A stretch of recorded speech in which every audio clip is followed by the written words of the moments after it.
So I feel like a great example is that they try to exploit the vagueness of the word automatic. Because, we refer to guns as automatics, and in general we mean semi-automatic. It automatically loads around. But, if somebody doesn't know the difference between semi-automatic and fully automatic, and you just hear automatic, it goes to an assumption that you're talking about a machine gun, a fully automatic weapon, when really we're discussing a semi-automatic weapon, and they're just using the vagueness to make it sound one way when it's not.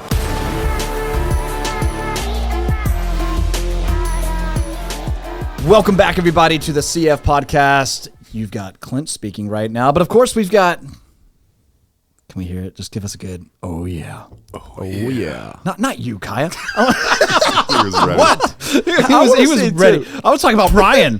What? Kaya's already. By the way, that's Kaya. Kaya's here too. Kaya, all right, so there's that. No, I'm not Kaya. No. Today I identify as Jeremy. You got Jeremy. So anyway, Kaya's here today. And for the first time ever, you guys may have heard from him, we have Matthew Capaldi in the house. Say hi, Matt. Hey, what's up, everybody? First podcast. Happy to be here.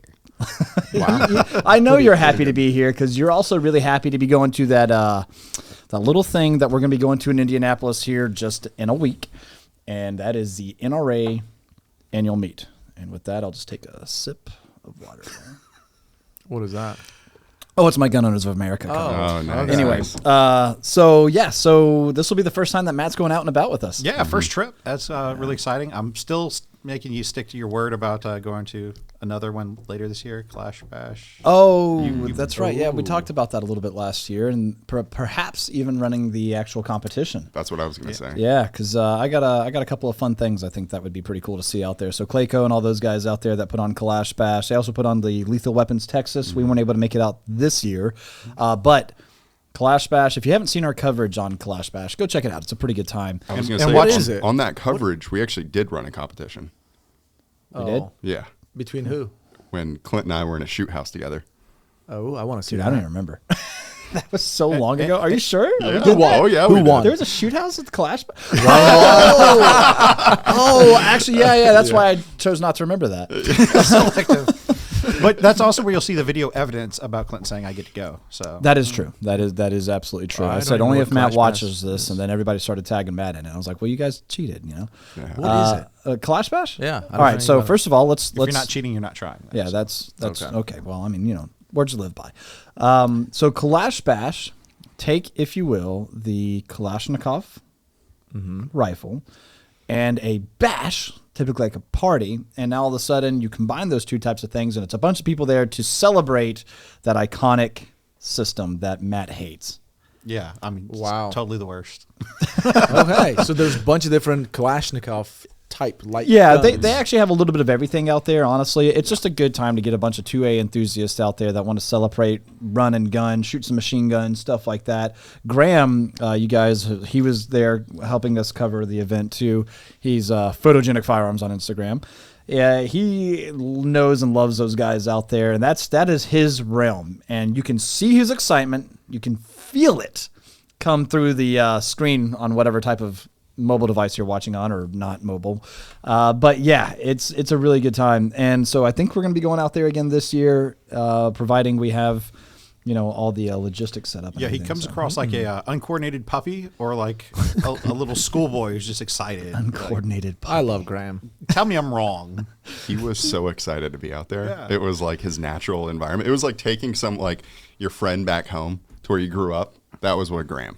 That was awesome. Graham out there. It was awesome. Yeah. He's like, and over here I did this, and over here I did that. Let me show you my old stomping grounds, and then this, and this, and that. Oh yeah, it's a good time. Everyone knew him. Oh yeah. It got really annoying, but it was great. No, it was an awesome time. So that's what Clash Bash is, though, and that's what I think we have plans to go and everything. I mean, right now it's still April, so I mean, we have that time. When? Yeah, October. Yeah. Oh. Yeah, I don't know if they've released the dates yet or not, but we'll be excited to go. Awesome. So anyway, for all of our listeners, viewers out there, Matt has been part of the channel for longer than any of us here. Yeah.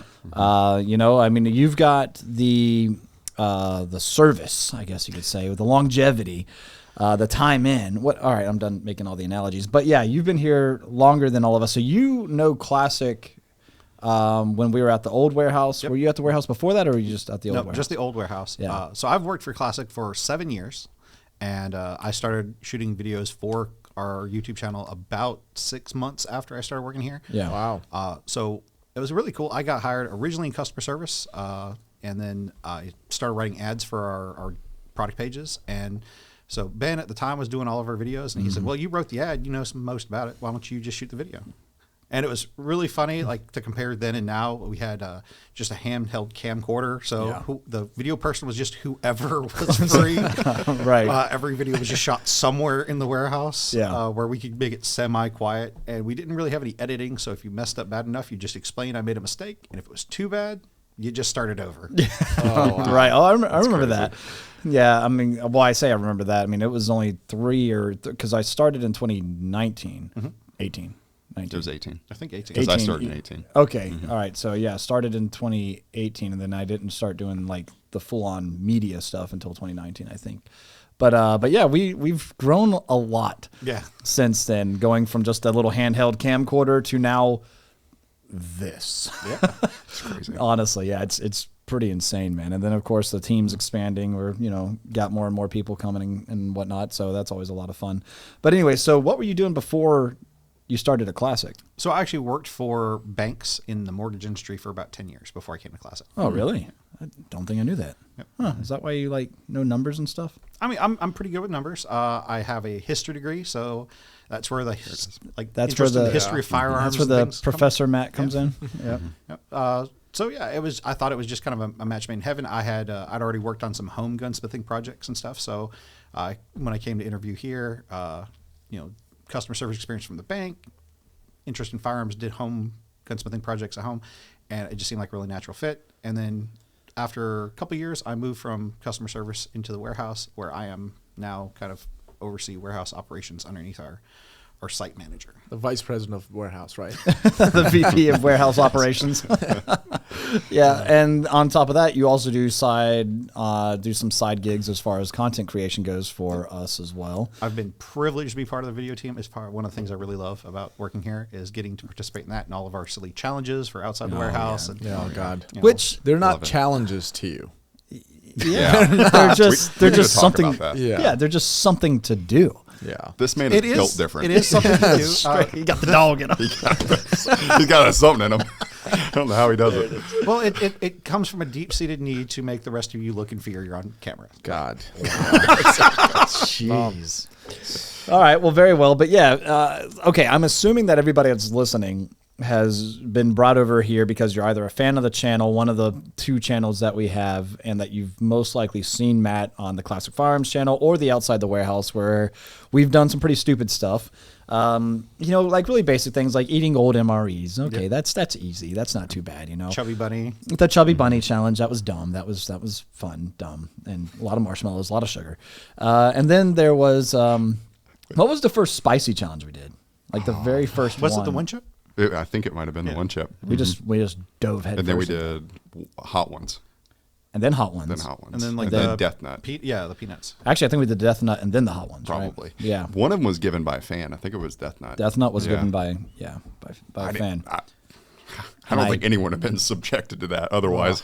That was the worst. But Matt, I mean, have you always did you just grow up eating ridiculously spicy stuff? So I wouldn't say I grew up eating ridiculously spicy stuff. I've always grown up loving spicy food. Yeah. And certainly I feel like there's kind of a natural tolerance because everywhere I go, like you get the hottest wings at that restaurant, and I'm like, well, it's not really that bad.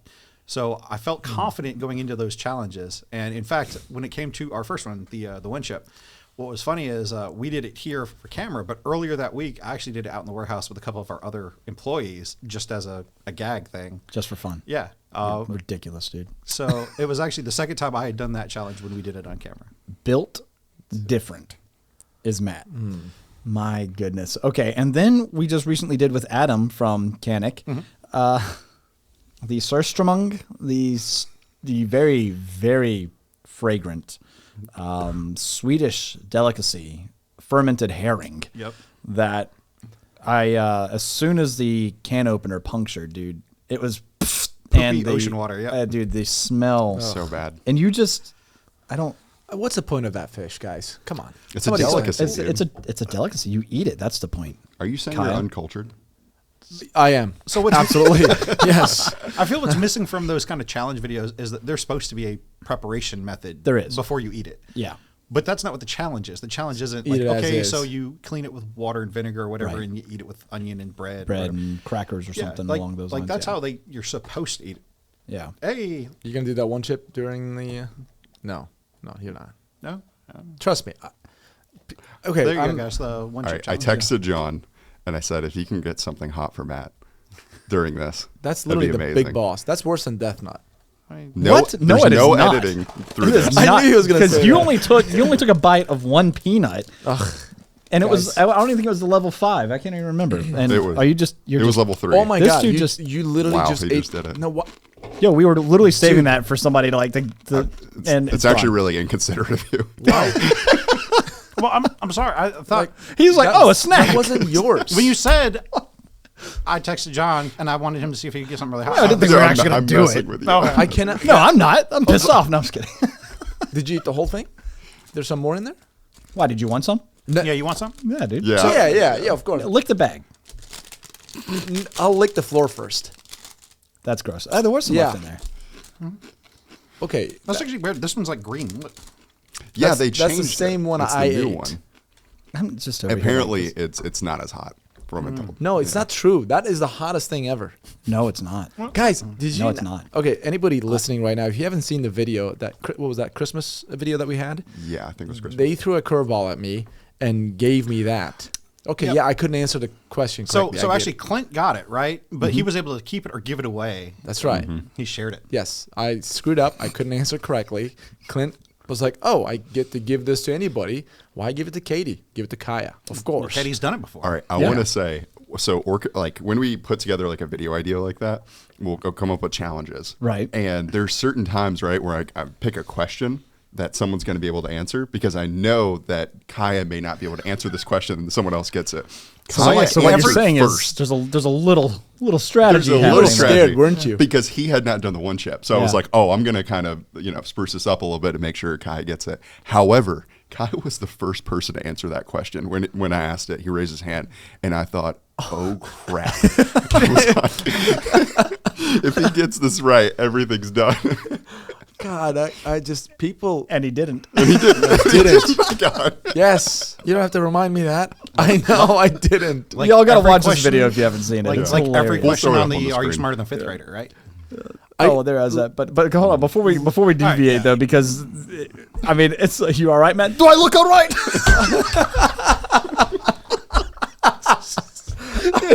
I was like, why is he asking me if I'm all right? Like literally, I'm dying here. but you're able to like compose yourself. You looked okay. called training. You know? Watch the Stayed training. pretty calm. Yeah. Okay. Until I saw look him at- laying on the dog bed underneath the table after we were done filming. Yeah, no, I've also you got a weren't video done of that. filming I'll throw because up. somebody was still filming. There's a video of that, but no, I Oh had my to God. compose myself because I'm like, what am I gonna do if I scream? It's not gonna help me, so I better just shut up. Hey, you're a trooper. I was. Yes. Oh, you are a trooper, not I get super it. trooper. Are we gonna ignore the fact that Matt just literally ate a one chip in front of us just now? That's insane, dude. Like I said, built different. That's this guy right here. You're all right. I wish I could take credit for like being good at it, but I don't do anything to be good at it. No stomach ache, nothing. I'll be fine. It's like some people don't ask for a superpower. They're just given That's a right. superpower. I'm gonna have And to with great ask power this. comes great responsibility, so I have to use it for the entertainment of the masses. I have to ask this, and I'm being serious. The other times when you were somewhere in a bathroom, Right. how is it? Is Kai asking the real question. These are the questions we all want answered, though. dude? I need to know. So it's not that it's not hot going in, and it's not that it's not hot coming out. But, Okay, you answered it. like Okay, you answered it. like I don't know. Wow. It's hot, but it's Is it just worse coming out? tolerable. Probably, yeah. I would say. That's Some people enjoy the pain. Hey, there's a term for that. All right, good deal. Hey, more power to you, man. Anyway, Yeah. all right. Let's just change gears here. well. So What you were you mentioned gonna say, search Matt? streaming. Oh, yeah, so, yeah. So that was fun. and then Adam losing that. Oh yeah, the paper rock scissors or It the was rock his paper scissors. idea. I know it was his idea, and he lost his own game, and that was great. I felt so good on that because every other time that he's challenged me to something, I have lost. That man is just good at winning, and I felt that victory so good, and I'm really happy too because I don't think I would have been able to hold it together to take another bite of that. That was not enjoyable. That was bad. Straight up. So thanks, Guard Dog Body Armor, specifically Hannah, for that crap. Jeez. It's not cooked, right? It's just fermented. Yeah, fermented. That's it. Fermented stuff. It's just fish. It's pickled or whatever, fermented. They actually have another one, and they saved it for you. So By the way, I was gonna be here, but I got super sick after Germany trip. So sounds like an excuse. Mm-hmm. Yeah. I honestly would have rather be here. That's how sick I was. But hey, it's a good thing I wasn't. So Matt, your first trip outside the warehouse, except going to the range, of course, and headed to the NRA annual meet in Indianapolis. Heck yeah. Yep. So, what are you excited about, man? Well, so first, I think it's really cool to be going to Indy. I shared this with y'all before, but so I have been to this convention center in a totally different kind of scenario because I've gone there for Gen Con Indy back in college and stuff, which is like a sci-fi convention. So it's really cool to be going back to that same convention center, but under these conditions. But yeah, I first off, just the ability to take a trip. I've wanted to be able to be included in trips for a long time. And so yeah, just the being included. Hey, happy to be here. Right. But yeah, getting to kind of see new releases and stuff. I was looking at the list of kind of like exhibitors and stuff. Yeah. And it was interesting to see the mix of, there's Zastava and, Amentu magazines and things you would normally expect. And then there's like, a gator hunter. Gator safari. So I'm looking forward to seeing new stuff and getting to talk to these people. I know that's one of the things when I hear y'all stories about these trips, that's always real cool is when you kind of see the same people, you make those contacts, and you get to look forward to seeing them at the next show. So I get to be part of that now. Which is cool because unlike SHOT Show, which is only open to the industry, NRA is actually, open to the public. So we get to kind of engage with our viewers, Oh, yeah. And which is really cool because they're just walking around too and hanging out, and then they walk You by. get recognized. That part is always awesome because, you realize too that people actually like watching your content. I don't know why, but they do, and all of a sudden they come up and they're like, oh man, it's so cool. And you actually get to talk with them and learn a little bit about them too. And you can also ask questions like, hey, what other type of content would you like to see? Because, we put out a lot of it, and we want to also keep you guys engaged and, entertained. So here we are trying to reach out in every possible way and also in person, which is cool. Engagement's kind of a two-edged sword because I know that last time y'all went to a SHOT Show, there were some people protesting. Or NRA, yeah. NRA. SHOT Show, there were NRA. protesters too, but they're not as, I think they realize that it's, put it this way, SHOT Show in the political scene isn't as well known. But anytime somebody hears NRA, they're like triggered, and name, then, man. It's yeah. a name. Yeah. So, insert, screaming whatever you identify as here. And it's like, okay, all right, cool, whatever. A sea of tie-dyed hair. Right. But, last year was kind of interesting. We had some types yelling all sorts of obscenities and saying that they did stuff with our moms and said that we should self-delete and all sorts of type of stuff like that. Really tolerant and just easy people to talk to. Really felt loved. Self-delete. Sounds like an intellectually engaging conversation. I thought that group was very inclusive overall. They did actually sign up, thanks to Brandon Herrera, to join the Firearms Policy Coalition. So, that was cool. Fighting the good fight. Fighting the good fight. Oh God. So there's that, and actually he interviewed in his video the same two types that yelled at us, right, saying for us to self-delete and that they did stuff with our moms. And he said to them, walking up to them, wouldn't it be so scary if a guy just, could own these types of firearms, just walking the streets and yeah, that's terribly scary. And then Brandon Herrera, and you're like, this guy owns an AK like, company. Designs and builds them. It was like Yeah. they could own an AK and be out here, and they were like, "Wow, I know." Hundreds of them. Yeah, Dude, it's so funny, man. But anyway, so yeah, so I'm sure we will be met with some opposition again this year. And you know, the best part is though is like, if you can actually like have a legitimate conversation, one that's not, you know, quick to be escalated, heated, or anything like that, you actually like just talk, and you'd be really, really surprised at what kind of commonality or common ground you can find. You know, I like to say kind of common ground, I guess, but the stances, depending on how you look at it, can be extreme either way, right? Because for me, I'm quite simply there's the 2A is the 2A. There should be no, what is regulation, right? Does not compute in my world. And to them, they're, you know, a lot of them are saying, well, you shouldn't own weapons of war. And I'm like, well, that's the entire point of the 2A. So, you know, but yeah, you do actually have a good discussion, and you can kind of like, you know, Well, do you find find some that, reason. Do you find that when you have those kind of conversations that they kind of are approaching it from a position of ignorance? Hey, I've never had a gun. None of the people I know have had guns. I don't really know about guns. I just have heard guns bad. Right, and that's a lot of what it is. Because when you start actually having the conversation, all of a sudden it's like, okay, take the gun out of it, and you'll see that there are definitely other tools utilized to end life, right? And it happens every single day, a lot throughout the world. And one thing that's actually pretty common, especially if you look at a lot of what's happening, you know, at schools, stuff like that, right, on the news and everything, are actual mental health issues and a lot of antidepressants. But they don't want to start talking about that subject, because now all of a sudden that's a lot more difficult instead of saying black gun bad. Yeah. Right. You know, the tragedy over here with the whole gun stuff is, like, a lot of times, it's, in my opinion, one of the biggest tragedies is there's nobody there to shoot back. Right. Like, think about it. There's a crazy person mentally ill. Anybody who goes in and shoots at people, I don't care what they say. That person is mentally messed up. It's not the guns, right? Grab a axe, grab a bat or something, go attack Well, people. it They'll just do happened literally just yesterday in some South American country where Brazil. Yeah, a guy had a hatchet, goes into an elementary school and cuts up kids. it's like a daycare. Exactly. Yeah. There you go. Daycare. Yeah, I mean we're talking.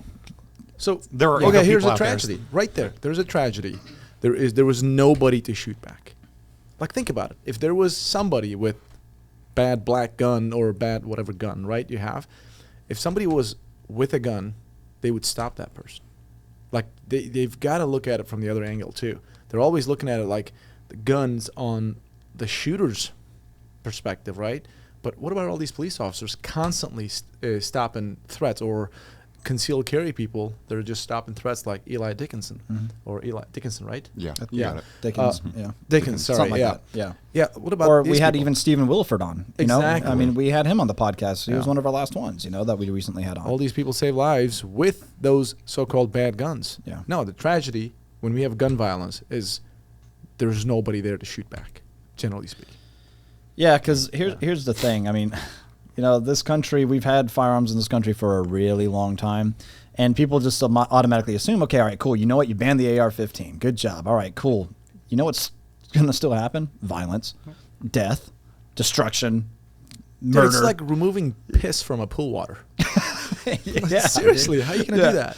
Yeah. Also, I mean, the AR-15 isn't as bad as like in terms of number of deaths. No, than it's other not. firearms. Like it's insane if you actually look up the statistics. it absolutely they're is. fighting against. Well, so you're more likely to be beaten to death with a blunt instrument, or including fists. You know, I think slip and fall accidents account for more fatalities than like an AR-15. Right.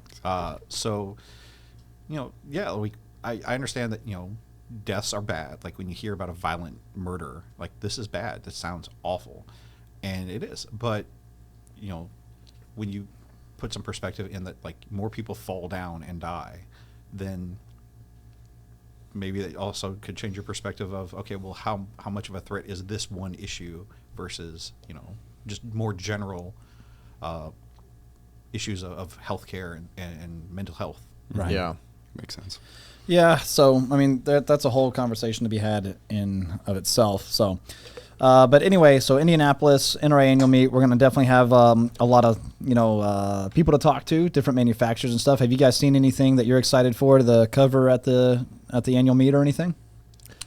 Well, I mean, we were just at IWA with Ryan. We got to see some bunch of things, and obviously right before that, we were at SHOT Show, some really cool stuff. So when it comes to seeing something new, I don't really expect much. I'd love to see some new stuff, obviously. But SAR USA, my old company, obviously, that I used to work for, they said that they've got this SAR 9 SOCOM for law enforcement only. Not only, they built it for law enforcement. That's what they said. Yeah. And they've got the Gen 2 subcompact. These two guns that I haven't personally seen. I'm excited to see those.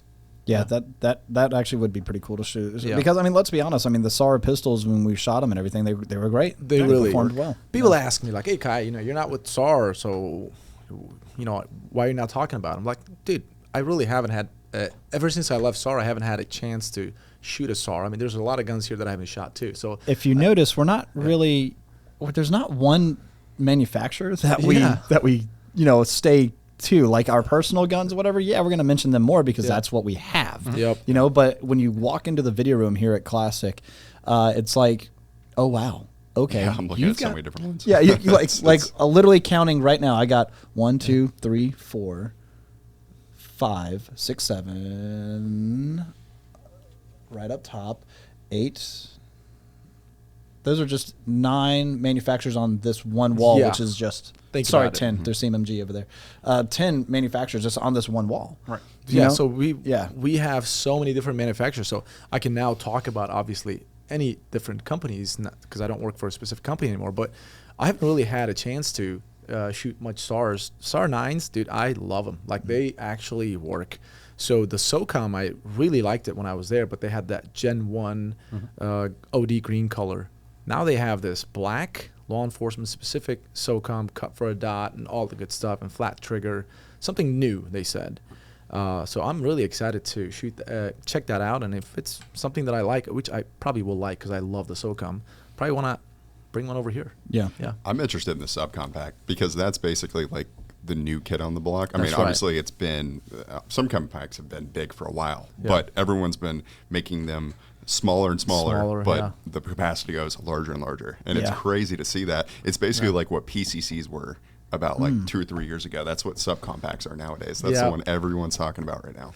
So hopefully they change it up. The Gen 1 didn't have a red dot cut on the slide. So Gen 2 apparently is just all the bells and whistles cut for a dot as well, tritium sights and all the stuff. So we'll see. Yeah, that will be cool. Yeah, so I'm excited to see that. I haven't looked too much to see what else might be released, and I kind of don't want to like spoil anything too, because it's like, hey, you know what, just watch the channel and see, And so like last year, I know I made a really good contact at Barrett, and it's not like we're a big fan of Barrett or anything, if you've ever been to our website. So there you have that. But anyway, I'm looking forward to seeing those guys again, see if they've got anything up and coming and whatnot.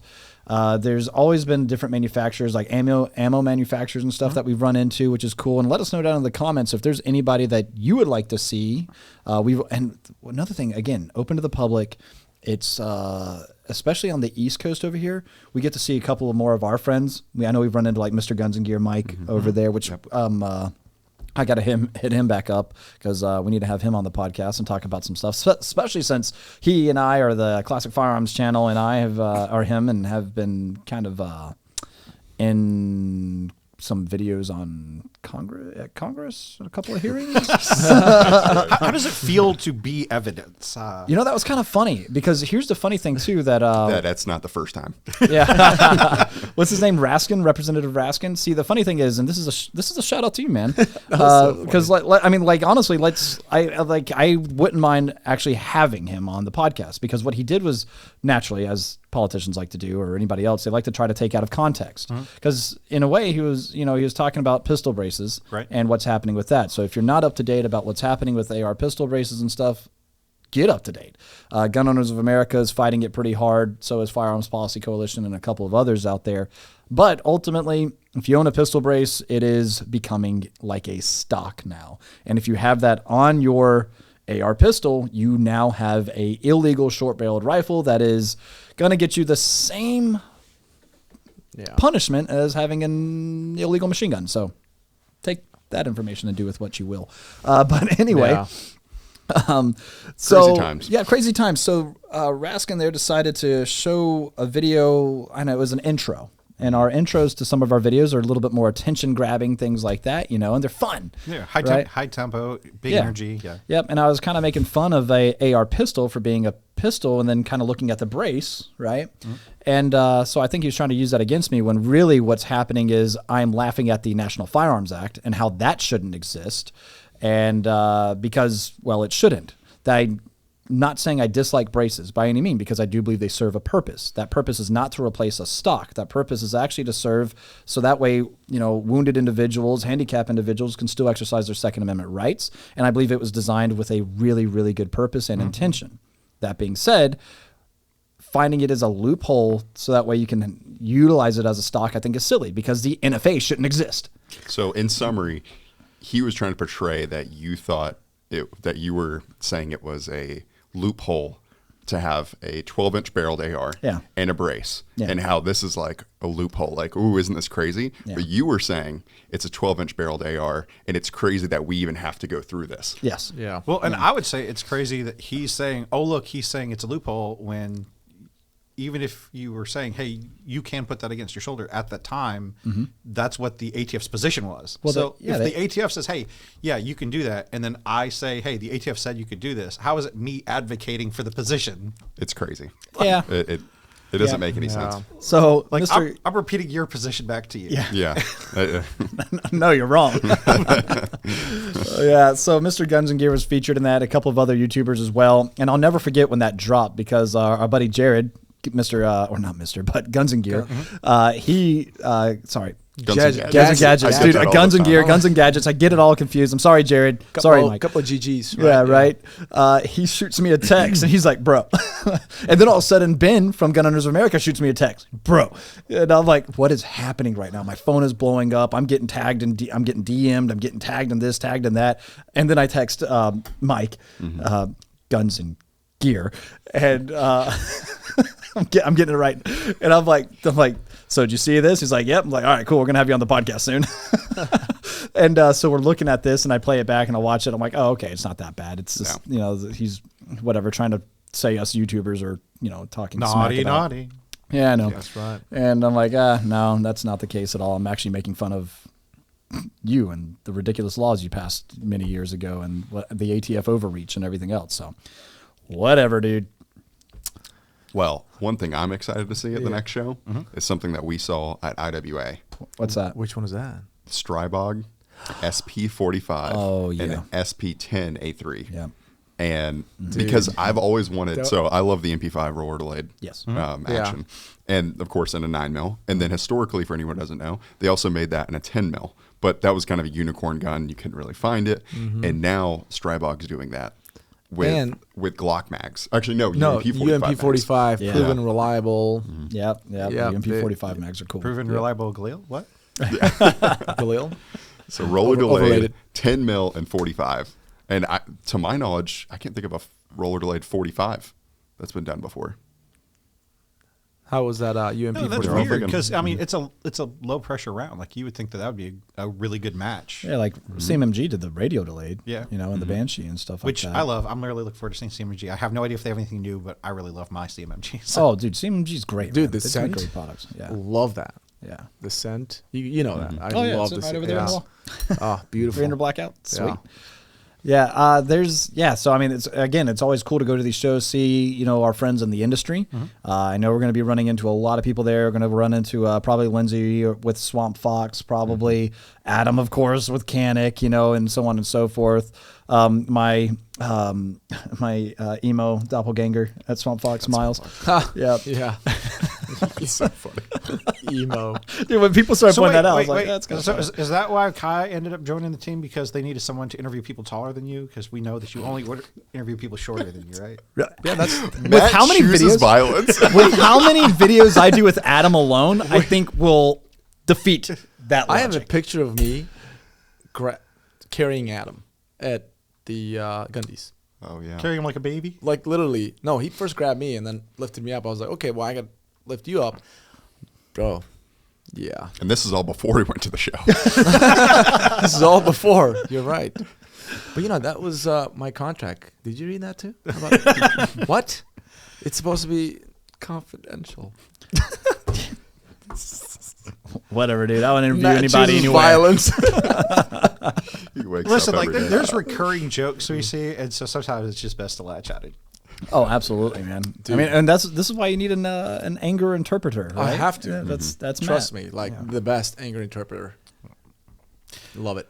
But yeah, so really excited to again see some people who I've met here at the warehouse doing videos here. So like Adam's great, he's Aaron been here from CAA. Yeah, Aaron, and then also get to meet people that I've heard stories about from y'all. Maybe make some my own contacts at places. Make some friends, man. Oh yeah. So I'm really excited to be going and actually being a big boy, taking the big boy trip.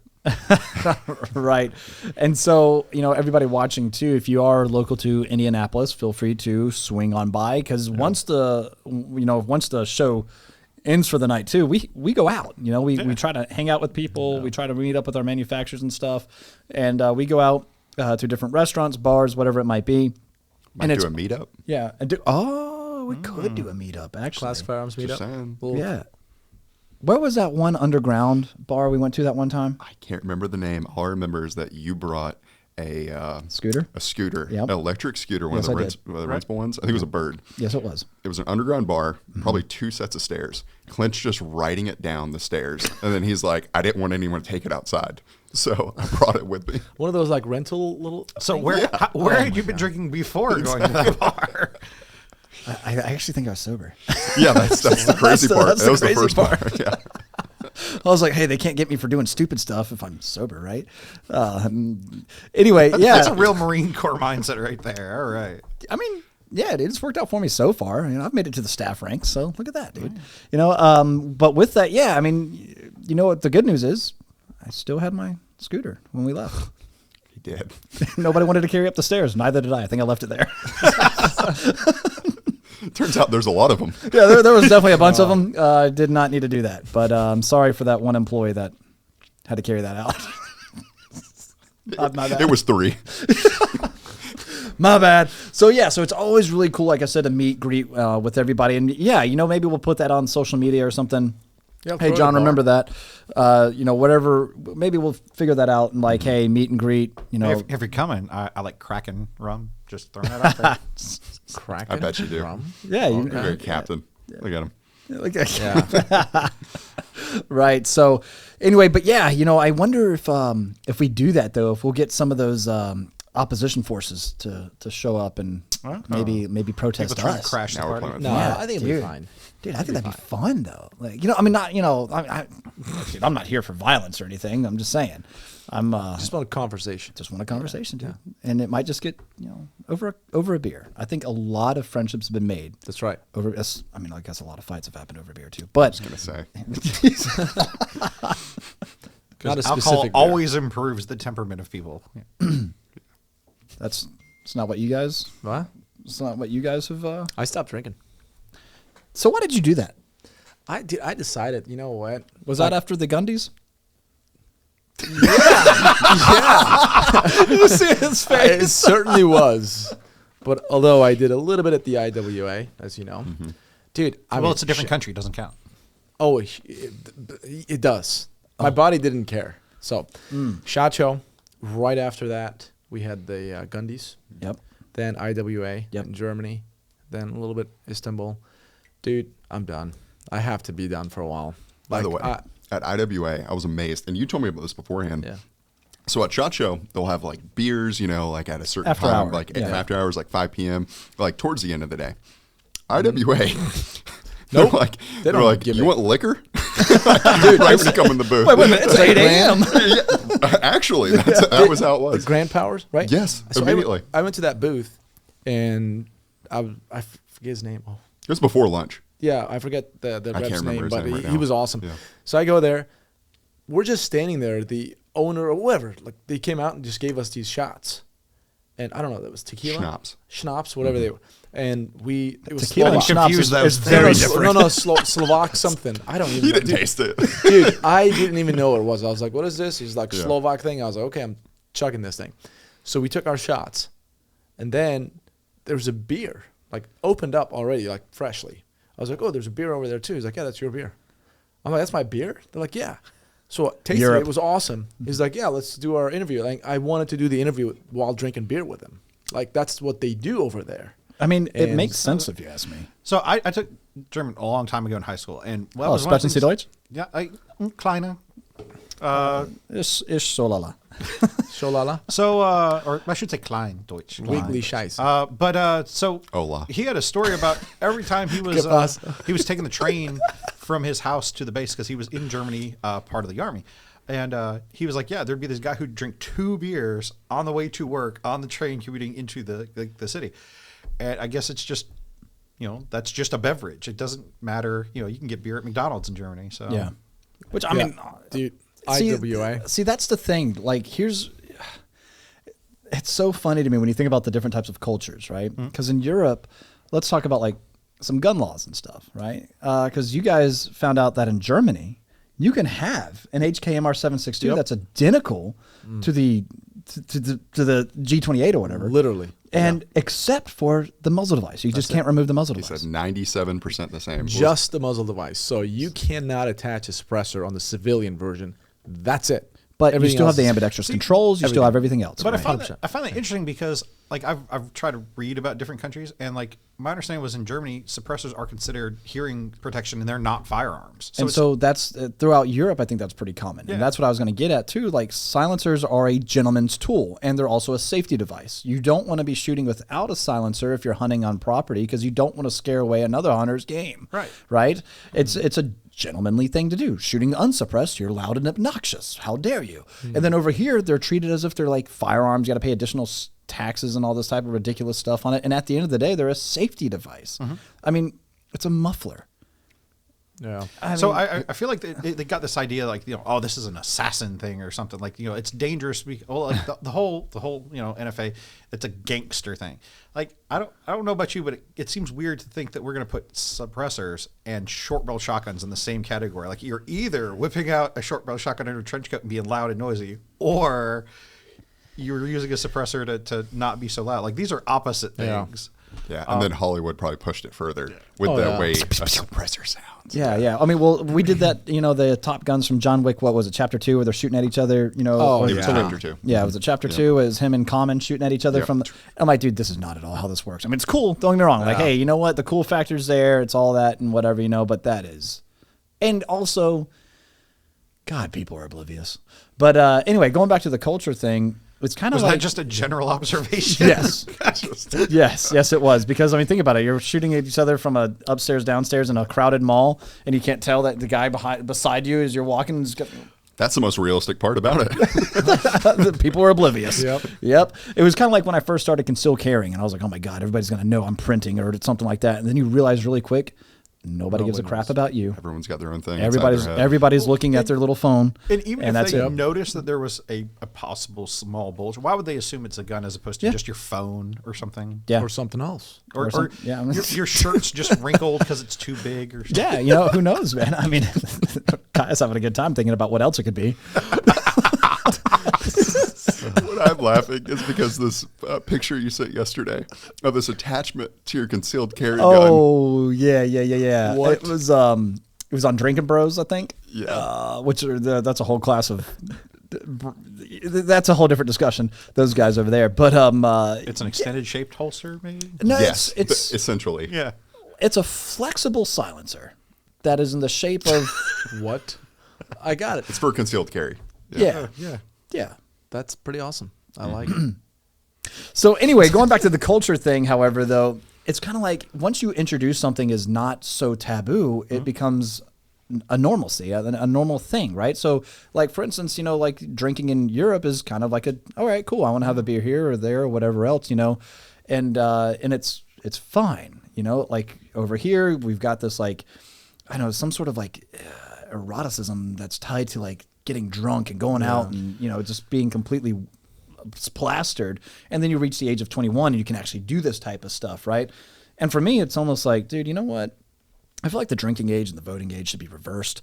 But at the end of it all, it's like, silencers in Europe are, that's a gentleman thing to do. That's a nice thing to have, right? Beer's introduced at a little bit younger age, and it's not such a foreign concept to people. And then all of a sudden they get introduced to it, here in the United States, and some people go overboard with it and whatever, and it's kind of like, look, I'll be honest, I was introduced to alcohol at a younger age because it was kind of appropriate. My very Italian godfather was like, this is how we have red wine with red meat, we have white wine with chicken and white meat and fish, this is what we do. And you sit at the table, you drink appropriately, you don't down your drink, things like that, you know what I mean? And it's like, oh, so okay. you got that Italian wake up accent with a horse's head in your bed. Yeah, that's exactly right. This is accent, like, did he have that Italian accent? No, but he also taught French, he taught Italian. He was a guidance counselor and a upstate New York school teacher. And but anyway, he didn't really have much of an accent because he taught all these different languages. Well, so another thing that kind of goes with that is how in Europe, most places you can't get your license as young as you do in the U.S. Most places you have to be at least 18. 18, yeah. And so, that's another great point of view. Like at 16, you can't be trusted to have a beer, but we will put you in a, 3-ton machine flying down the highway where you could kill 50 people, and that's fine. It's crazy. At 21, we don't trust you to carry a pistol in defense of your life, but you can carry a Beretta M9 in combat. That's right. No, in Turkey, drinking age, driving age, and smoking, all that is 18. Mm-hmm.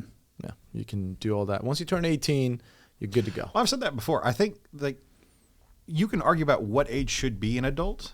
Right. But once you're an adult, you just should be an adult. Like, exactly. If we want to say, okay, it's not 18 anymore, it's going to be 21. But then fine. At 21, then I'm an adult. There's none of this staged, like, oh, you can vote, and then later you can drink, and later you can rent a car. No, I'm an adult. Treat me like an adult. That's right. And that's I've always said, we should have some sense of consistency here, right? Because if you're, and I look at this in a militaristic mindset, because if at the age of 17 even, I can legally join the United States Armed Forces, and that means I can die for those rights that I want to preserve for. Then you should be able to enjoy the rights. Then I should be able to enjoy the rights. You know what I mean? And now, granted, there's a lot of things too that fall as privileges, not necessarily rights. Mm-hmm. It's like, for instance, it's not a right to drink alcohol; it is a privilege. Is that? I mean, I feel like. Wait a minute. Hold on. Let's back up here really quick because I'm thinking about which amendment. No, drinking shouldn't be any it's a privilege. Like, it's up to you if you want to do it or not. Nobody should be telling you. Like, in my opinion, the whole right thing, like, driving is a privilege. Driving is a privilege. You know what I'm saying? Right. I feel that comes from a reversal of mindset where nowadays it's like if something isn't guaranteed in the Constitution, it's not a right. But no, the whole point of the Constitution was to limit the government's behavior. So you should just not infringe on my ability to do things in general. Yes. Yeah. Like, it doesn't need to be laid out. Yeah. So drinking isn't an enumerated right in the Constitution. But you know what? You shouldn't just be able to take it away from me. You have to prove why it would be a necessary intrusion of my general freedom, right, in order to restrict it.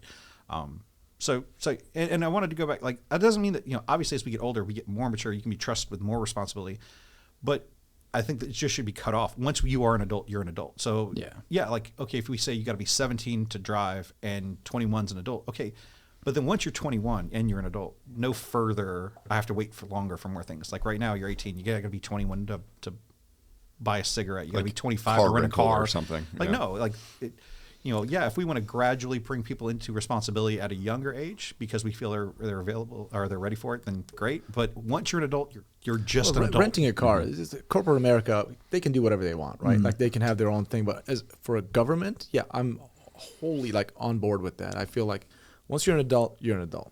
It should be that way. But the whole 18, you can do this, and then you got to wait till 21 to do this. Yeah, that's kind of nonsense to me. I'm just really a big fan of smaller government. Less government involvement in my everyday life would be great. I don't care at what age, quite frankly. Yeah. So that's where I'm at with that. And I don't know. I mean, I think a lot of our viewers would agree because it seems to me like every time the government gets more and more involved, the more and more screwy things get. I mean, so I don't know. That's just me speaking. Yeah. Well, like we were talking about the NFA earlier. I think again, there's this change in mindset over time, right? So the whole point of the NFA, the reason why it exists is because at that time, they did not feel, the people in Congress did not feel Congress could just sign something and make something completely banned for you to own it. Because the federal government has the right to regulate commerce, but you just owning something is a non-commercial activity. You're not buying or selling it, it's just in your possession. So they said, we can't ban possession, it's not commerce. But that understanding feels like it's changed, over time. And so now you have people who are like, oh yeah, we should have assault weapon ban. You just can't even own it. But where are you getting that power from? The Constitution says, hey, you can regulate commerce, but me having something isn't commercial. Right. So, kind of like you're saying about smaller government, I feel like we have just reinterpreted how the government works over time to give them more power.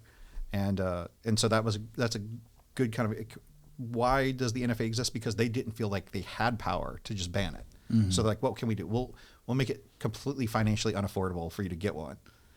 And while the $200 hasn't changed, it's much more affordable now. Now they're like, well, we can just say you can't have it, period. Yeah, and now you have people making laws about guns that have barrels less than 16 inches, and that being regulated by the NFA, but then not bullpup that has a 16-inch barrel, that the overall length is the same. Right. Well, now they're going to ban bullpups. Okay. Yeah. I mean, Thanks, Ryan. Thanks, Ryan. I'm sorry. We got the braces banned. Overall length is already part of the NFA, so it's 16-inch barrel for a rifle and 26 inches overall. Obviously, if you include an action and stock, most 16-inch barrel guns are going to be well over 26 inches. But yeah, with a bullpup, like that actually gets to be a significant issue, right? Because you could have, the gun in so much more of a compact, package. Yeah. But yeah, obviously, if you look at something like a PS90, it is a very compact package compared to like an AR-15. And a perfect CQB gun. Yeah. Yeah. Almost like it was designed for that. That's crazy. How about that? Isn't that something? And that's something I would like to kind of explain to, that representative that used my image and everything is like, hey, man, you realize too that short-barreled firearms technically are less effective than their full-size counterparts. Maybe you should actually be pushing that. And on top of that, there are firearms such as like the bullpup, right? I mean, look at the Steyr AUG that, we recently showed. Or take a look at what's the Desert Tech MDRX. I was going to say the Hellion we just got. The Hellion that we just got. The IWI Tavor probably being one of the most popular on the market right now. All these are the same. We compared it, right? My 10.3-inch barreled Mark 18 is the same size pretty much as that Steyr AUG with like a 20-inch barrel. Yeah. And that 20-inch barrel is a lot more effective for that 5.56 cartridge than a 10.3-inch barrel. Absolutely. We're talking better terminal ballistics, better range, better velocities all the way around in a gun that's the same size as a short-barreled rifle. Well, it's like you got to be 21 to buy a handgun, and you can be 18 in most states and buy a rifle. And you're like, okay, so, I can either have like a Beretta M9 or I could have an AR-15. This one holds 15 rounds. This one holds 30. This is 9mm. This is 5.56. But we let the 18-year-old buy the rifle. Doesn't really make sense. Have you ever watched those hearings? Like these people, whoever. They don't know anything. They know about guns. nothing about it. They're just trying to ban things or change things. And you ask them, they know nothing about guns. Well, yeah, it's like there's a couple of representatives that actually do a really good job at kind of defeating some of that. And I can't remember his name right now. Massey. Yeah, Thomas Massey actually does a really good job at shutting down one of them that tried to say, I think, like a brace. Was a bump stock? Yeah, brace is a bump stock or turns it into a full auto, like a machine gun or something. It's like, whoa. This is straight up, not even like misinformation. It's just nonsense. This is like it's fabricated. It's fabricated. It's lies. It's bullshit. And it's like, oh my God, dude. It's trying to get the mind-blowing. support from their supporters. They're trying to get those like signatures and phone calls and emails to show. Well, what gets the headlines? Yeah. Oh yeah. The crazier the response you put out there. Right. Oh, wait, they can turn it into a machine gun? Oh, that's a headline right there. Yeah, braces turn your gun into a machine gun. And then, of course, it's going back to the topic that we talked about before when we're having these conversations with people or even debates with people about the Second Amendment and what rifle falls under that category or not, which they all should. They all do, in my mind. It's ignorance. You are, and it's like, dude, you know what, man? There's some topics that it's like, hey, you know what? I'm going to let everybody else handle that because I don't know a lot about it. It's not, whatever. Like I try to stay kind of up to date on a lot of different things, but obviously firearms is my go-to. And if somebody wants to try to at me with it, let's go. Let's have a conversation. So I feel like a great example is that they try to exploit the vagueness of the word automatic. Because, we refer to guns as automatics. And in general, we mean semi-automatic. It automatically loads around.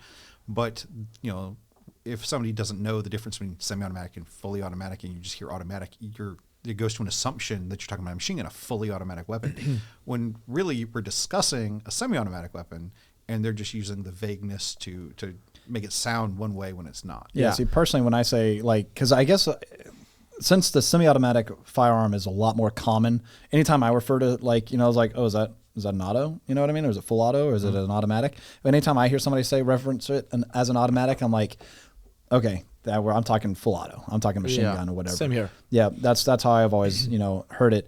And because for me personally, is it semi? I always qualify. I was gonna say I never say like automatic, just vaguely like that. I always qualify. Well, that's semi or full. It's not you guys that I'm talking about. It's you'll read a newspaper article and it'll be like, this guy is opposed to banning automatic weapons, and they'll start talking about how bad automatic weapons are. They're like, everything you mentioned in that article is a semi-automatic weapon, right? But you're talking about it like it's a fully automatic weapon. Right, which also, too, semi-automatic firearms are the most common. So you're looking to ban anything. You're looking to ban what most people carry for personal defense in their waistline, their pistols. A revolver is a semi-automatic. I was going to say, I can't really think of. There's a lot of revolvers that are semi-automatic. A handgun nowadays that's produced that isn't. That's what I'm saying. Well, like some revolvers, you think, if you have single action only, but if you have a double action revolver, that's considered semi-automatic. The ignorance is like, you're right. Like when I was a police officer, people would come up to me. I don't know that I agree with that. Usually, because even in a double action revolver, it's you manually pulling the trigger. So you're manually.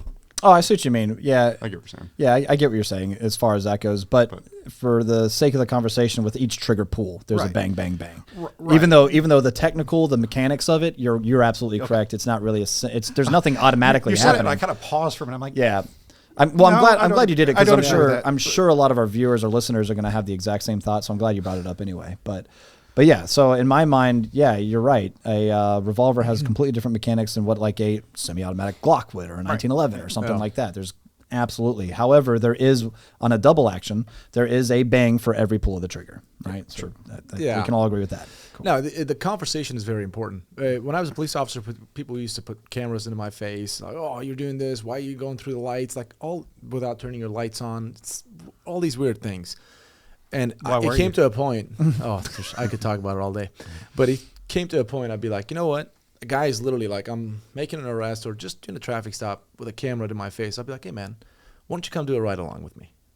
There you go. Like, I was like, instead of me arguing with this person who's clearly like attacking me with his camera, it's like, hey, come do a ride along with me. A couple of them actually took me up on that, right? Just, okay. And you got to fill out a paper or whatever, and you come in. There's a waiver and all that. Yeah. And you really see, like, people come, they have one way of thinking about law enforcement, and then after they're done, now they know why I went through that light, and I just turn my lights on and then turn it back off. Oh, that wasn't because I was trying to go to the donut shop. Okay, sometimes you don't want to turn your lights on. You want to be undetected movement. Like that's very important. Krispy Kreme hot button was on. Oh yeah, I was going to the donut shop. The sale was ending in about 10 minutes. No, so same thing applies to this. So those people would change their mind, and I'm not here to change everybody's mind because that's not gonna happen. But it would, in small scale, I would do that. Like, come do a ride along with me, and they would see how it is. Like, okay, you know what? I understand you better now. Same thing with these gun people, like people who hate. Like, I invite every single one of them to engage in conversations with us. We can talk about it. Come visit us.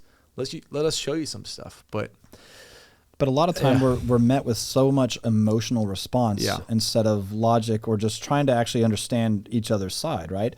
Because that's the most difficult part about it. Well, that's the important language. Like, we can't have a conversation if we're not speaking the same language. And if we understand terms to mean different things, then you can't intelligibly converse with each other. Right. That's a good point. That is a very good point. So, people just see, like I was going back before, black gun bad, right? They see that, next thing you know, trigger emotional response here. Do you want dead kids and all this type of stuff? And it's like, no, dude, this is not at all. Where are you coming from here? And then you're telling me to go delete myself. Anyway, but yeah, that's what I think is so important, is to have these conversations, things like that, because I can tell you right now, we're talking to an echo chamber, right? Like, I mean, everybody listening to this podcast, they most likely agree with us, or they might deviate a little bit. Like, some people might not agree with me that there shouldn't be any regulation whatsoever.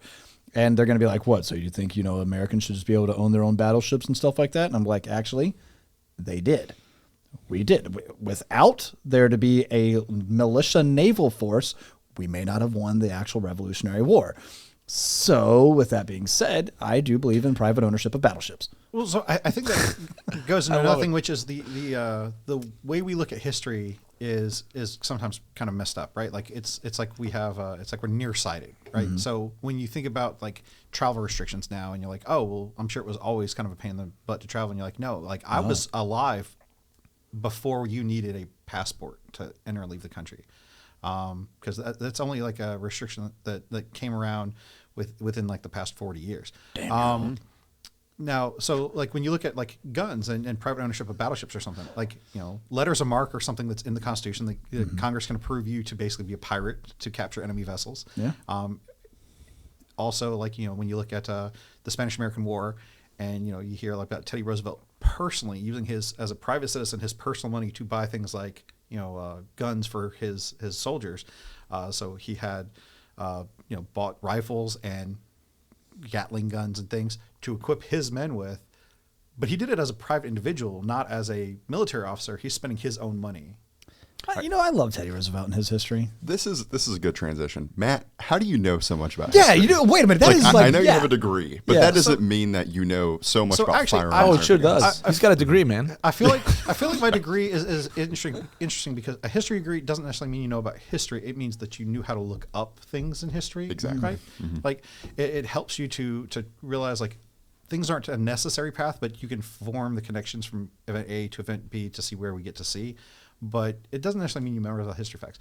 As far as how I know things, I go to the 80s cartoon school of knowledge, which is I picked it up somewhere. My best example, the reason I call it the 80s cartoon school is because, like, Istanbul is once Constantinople. What year? What year did they invade Istanbul, Constantinople? 1453. There you go. But why? I got one thing right. But why do I know that Istanbul is West Constantinople? Animaniacs. Like, there you go. They had a song from a band called They Might Be Giants. Istanbul is once Constantinople. Why did Constantinople get the works? That's nobody's business but the Turks. And I don't know that song. Do you know how they did it? Literally, they couldn't win. They couldn't get those the Byzantine Empire. Like, they couldn't. So they had to put ships on wheels and drag them across on land and put them on water from the north, and they just blindsided them. So it's like the Bosphorus Straits there at Constantinople? Why? Where are you going from? What did you say to when me? you're going from the Mediterranean into, I think it's the Black Sea, right? So no, not the Mediterranean. Mediterranean is way down south. So they're in the Marmara Sea, which is way up north by the Black Sea. Okay. So they go from the north towards the Black Sea, but not quite, and enter through there. And then Byzantines were like, who's coming from there? Oh, shit, it's the Ottomans. they and that's how they were able to take them out. Yeah. Did you learn that in Animaniacs also? Turkish public school. I was born there, so they forced me with that knowledge. But no, dude, I remember watching Animaniacs also, and that is kind of funny though, because as like silly as that cartoon was, it taught a lot, dude. Like they're going over all the countries in the world. That's like a famous United little States, clip. Canada, Mexico, Panama. Yeah, exactly, dude. Yeah. And it's like, man, what I haven't watched cartoons really like children cartoons today. I know Cartoon Network is unrecognizable. It's because you don't have kids. Let me as a tell proud you. parent of 2 kids, I still watch cartoons all the time. Right. Let me tell you, Little Einsteins, I've learned a lot from that show. My little brother watching that show. We're going on a trip. You're talking about Mozart. You're talking, you learn a lot from it. Oh, yeah. Oh, yeah. Cool. It's That's surprising. cool. Yeah. Dude, my childhood, like, I was born and raised up to almost 20 years old in Turkey, and it was all like Tom and Jerry and Popeye, all these Alice in Wonderland, these cartoons, and I don't believe I watched a single Turkish or other cartoons. They were all from the U.S. And every toy I had, which were just maybe 2, Just little. They were all made in USA. I remember vividly everything I But had. nothing's had made in the USA. I swear to, I mean it. When I was a kid, everything had made in USA, and I everything. I feel like that was a marketing issue because nothing in the USA is made Really, in the USA. we're talking about the 80s and the 90s. At that point, we were still, Yeah. you know. I remember vividly. Yeah. Yeah, which is a whole different thing because you know everything being made in China, all that type of stuff, and it's like, man, it's getting kind of spicy. You know, I mean, Russia, China, Iran, Balloons, North Korea, the balloons. Boy, howdy, man. Hey, make sure you're stocking up. I was doing research recently on what China uses like as their main service rifle. The QBZ or whatever it's called. So it was the QBZ. Was it 95? That was the old one. I thought it was TikTok. Well, That was a good QBZ, just to one. clarify, QBZ is just like how we say M14. Exactly. It's just basically a model designation. Right. So I think it was the 95. That was the bullpup that they had for a while, and that was just like iron sights, like basic. And then now they have the 191, I believe, and that looks just like a Galil. Like it's crazy if you Chinese look at Galil? that side by side. It's a Chinese Galil. made in China Galil. So what we're saying is that they went back to the AK. Okay. Yeah, I mean, essentially, I think it's either long stroke or short stroke. I can't remember, but they also have their own proprietary ammo that they use. Well, that was the weird thing yeah, about the they do 95 was that it used like a weird, what was it, like 4.7 millimeter or I something? think it's like 5. I thought it was 5.8, but I don't I'm, remember. okay, I don't remember exactly, but it was just like this weird off caliber. Yeah, and then it still has that curvature to the mag, so it's like it looks like a variant of like it looks like a variant between a 5.45 and some 60 by 39. Interesting. I don't know. Let's try to get one in. There's a problem with that. Why not? For those of you who aren't aware, you cannot import Chinese rifles into the U.S. You can import Chinese-made shotguns, but not handguns or rifles or ammunition. Just put it in a country for 30 years. We'll Yeah, get it. Yeah, we'll get it eventually. Yeah, just put it in Yugoslavia. I mean, I'm talking in about one brothers way, in Turkey, they'll copy it. In one way, that's how Canada has it better for firearms than us because they do get Chinese-made rifles and ammo. I didn't know that. So smuggle them in from Canada is what you're saying, so we can do a video on them. Definitely not saying that on camera. No. Oh, off camera. Shh. Oh, Look at my eye. I'm winking. For everybody that's listening, that this is going to go out on public, whatever. We're not breaking the law. Okay. No, I'm just we're saying that. I'm glad we specified. Yeah, we're just specifying. Not lawyers, not breaking the law. I wouldn't allow it. Yeah. Or I would. Oh my gosh! Allow But it and but then it do would be something. really interesting though to actually like get a hold of one of these rifles to just would. try it, just to see what it's all about and everything. And of course, I think the Chinese government loves that we actually can't get their stuff in and things like that. No, I think that they would love it if we got it in because the U.S. is like the biggest private firearms market in the world, and we literally I keep see. entire countries like defense industry in business when they're not at war because we just keep buying stuff that they produce. And on top of that, And they would love to take more of our money. And here's the other thing. good Yeah, point. they would love to. And here's the other thing, too, that I didn't think about till right now is the capitalist market would get these rifles in and then all of a sudden say, ooh, I can make this better. And then I'm going to throw this on it. I'm going to throw that on it. I'm going to make a different this and different that. And sometimes it's well received unless you're mod light. Yeah. There's actually one. So Norinco makes a copy of the M14, except it's in 7.62 by 39 and takes AK mags. Yeah. And I want one so bad, and I will Dude, never be able to get that one. stuff's cool. Yeah, That is that's cool. really cool. By the way, go Surefire. Emissary, Andrew. Yeah, Emissary, you make good products, man. Dude, what are you excited about, NRA, man? I don't think I asked you. I'll be honest with you, man. I see a lot of things at SHOT Show, and I'm always excited about that. There's a couple of things I know that like Henry has got coming out that I'm going to be excited to see. right. So that'll be cool to catch up with them. And honestly, I really am. This is the part about being in the industry that I think a lot of people don't recognize is I'm not so much excited anymore to go to the shows to see all the guns, which is a really cool part of it. It's really actually just to go and like see all the friends. That's right. You know, Speak for yourself. No, but I get what you mean. But I mean, like we're spoiled, dude. I'll say it. I'll admit it right now. You walk into this video room, like I said, I got 10 different guns from 10 different manufacturers sitting right there. Yeah. I've got literally SIG. I'm excited to see SIG. I think I don't know if they're going to be there or not. I'll you know what? Here's what I'll do. I'll text my SIG guy and be like, hey, where are our SIG spears, by the way? And no, but I totally get where you're coming from, because when I started working here, right, like I walked into the warehouse and it's like Wonderland. Yeah. Because you're used to, like you might get to go to the gun store. Okay, so you were in supply in the Marines, and so you see things like lots of ammo and stuff. Like you deal with that kind of thing. We don't really associate with being supply. We're a completely different MOS. Okay. But we are on the ammunition side, and I will say that ammo doesn't fly without supply. All right, so not being in like the food chain of supplying a military unit, the most guns you probably were around was like you walk into your local gun store and they might have like a gun library display or something. Yeah. But so I had some guns, but when I came to work, it was just, oh my goodness, there's racks and racks and shelving units up to the ceiling and stuff. It really was like Wonderland for the first maybe year. Yeah. And now I've been here for 6 years and I love my job. I still love being around it all day, but it's just work.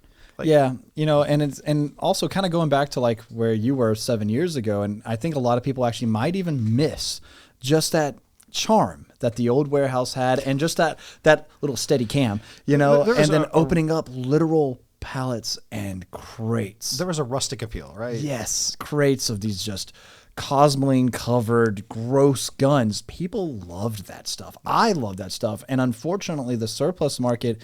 I'm not going to say it's dried up. I'm just going to say that the cost at this point, guys, it's hard to obtain. Mm-hmm. And so what we used to have, I mean, dude, I remember at the old warehouse, 3,000 SKSs in our bound book. Crates and crates and crates just stacked on top of each other of all these SKSs. Yeah. We showed off quite a few on the channel quite a bit. And we had 3 that were really cool. One that was just pristine. One had all sorts of trench art on it, And what was the other one? One we called it like 2 something. It was like double something. I can't remember what it was. I can't remember. But anyway, it was just, there's so much character and that you can find in this. And so don't get me wrong, it's cool to walk in here and see all these guns and everything, but these are a lot of new production guns that we have. Some of them are a lot of like refurbished old school guns, like the M1 Garand we have on the wall and stuff, which again has a really serious cool factor, but there is something I miss about the old warehouse and that little bit of charm. We're trying to be a better business, right? So we've put a lot of money into technology and things. So processing orders is better. So like you won't just find a crate of guns. The guns are first thing we do on a receipt is, box them, RFID them, scan them, make sure everything's correct. And that way we can just go through the scanner and boop, boop, boop and count, and so to be a better business, it's lost that charm. It's kind of like the difference between maybe like a cottage industry versus industrial manufacture, right? Like, but my barrel full of Mosins. Back in my day. Yeah. But it is cool, though, like I said, to see how far we've come, even with the short time that I've been with Classic. Because, I mean, dude, I remember going and looking at the orders when I first, came aboard in 2019, all that stuff, and 2018. And I'm like, oh, my God. Dude, this is going to take us weeks to get caught up. And it did. And now all of a sudden, it's like you place your order, and now you're getting a shipping notification within an hour. Yeah. And you're like, whoa, what just happened? And it's called conveyor belts. Yeah, the automation and the new scanning ability to just scan RFID tags on things and stuff. It's made order processing so much more quick and accurate, so that it really does cut down. Like, I think we actually employ less people here at the new warehouse than we did at the old warehouse, but we can ship things out faster. Well, I actually was going to say, because, I as the warehouse manager at the old warehouse, if you look at our manpower that we had, we actually have more employees. We do. So it's not like we're automating everything and firing people or anything like that. That's not the case. We actually have more employees, but we've actually upped our customer service game.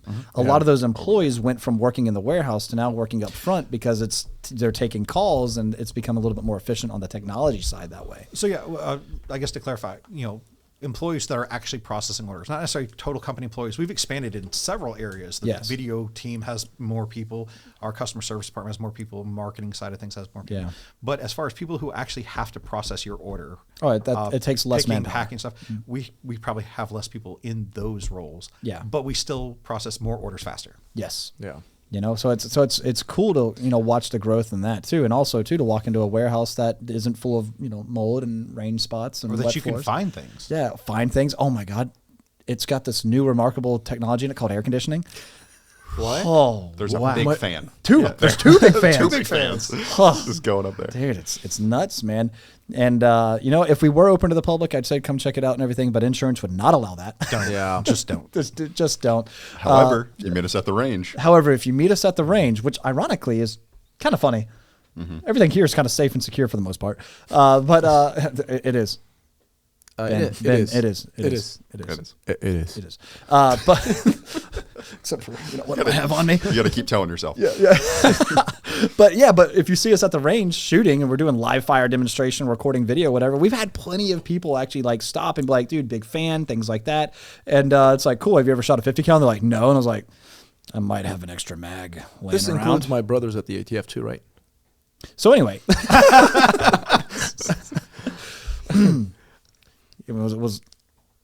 we'll just disregard that. But But there's always some really cool stuff at the range, whether it's 50 cals, whether it's what we're shooting that day, our own personal stuff we'll bring out. dude, builds, all the different builds that Speaking we're of the doing. 50, I haven't shot in a while. Next time, which is tomorrow. Are we coming to range tomorrow? Tomorrow's I'm Saturday. sorry. Guys, what's in here, John? Crack. Actually, Wednesday. that's a Hunter Biden source there. Where's the laptop? What? Can we say sorry. that? So lost right now. Y'all just look at each other like, is that cool? Is that cool? Is that good? That's good. Whatever. Editor, edit it out, I guess. I don't know. Tuesday. We're When going is to range it? on Tuesday. We're going with, okay, Tuesday. with a new guest. With a new guest. She'll be on the podcast too. Yes. And Next episode. we are going to have the peace of mind. We're going to have Sarah with us. And she has never shot a 50 cal before. So we're going to get her reaction. I don't know what she shot as far as like suppressors as well, like 300 blackout subsonic and stuff. So she's going to have one heck of a cool range day. Yep. And if you guys don't know who Sarah is, on Instagram, she is the Peace of Mind, at the Peace of Mind. Yeah. And she comes from obviously a woman's point of view and being able to carry a firearm, can still carry a firearm while dressing as a woman. Yeah. Right. And Unique challenges from what we typically talk about. yeah, it's a little bit different than how I carry, right? We've done videos with Katie in the past before about her preferred methods and everything. And then Sarah, you know, bases her entire, you know, social media pretty much around how to help women carry a firearm, exercise their Second Amendment rights, defend themselves, and still look cute and fashionable while doing it. You know what I mean? So it's super cool to get that. And she'll be with us next week for a couple of days, and we're going to take her to the range. We're going to shoot. We're going to have her on the podcast, have her on video, and we're just going to have a good time. So if you guys are excited about that, let us know.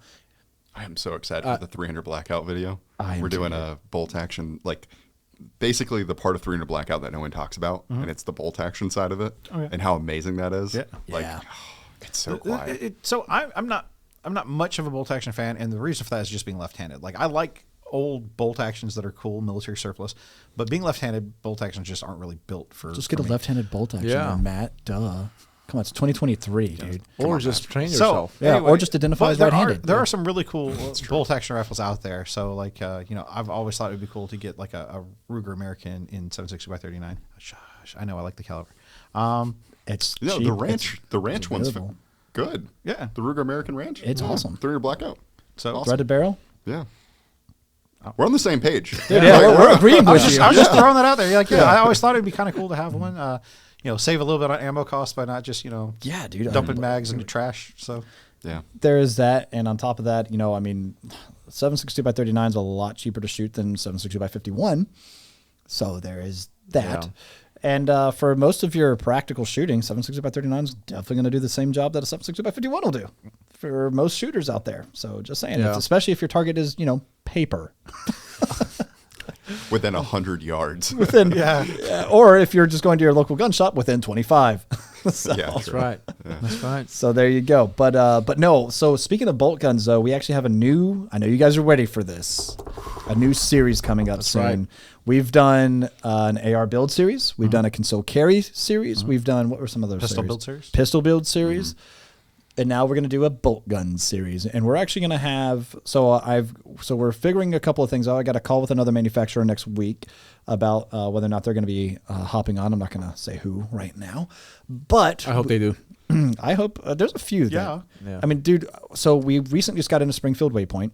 Ironically enough, I don't think it's going to be in the series, but but I saw that and I was just like, going to mention it. I just want to mention it because I feel like it might make an appearance.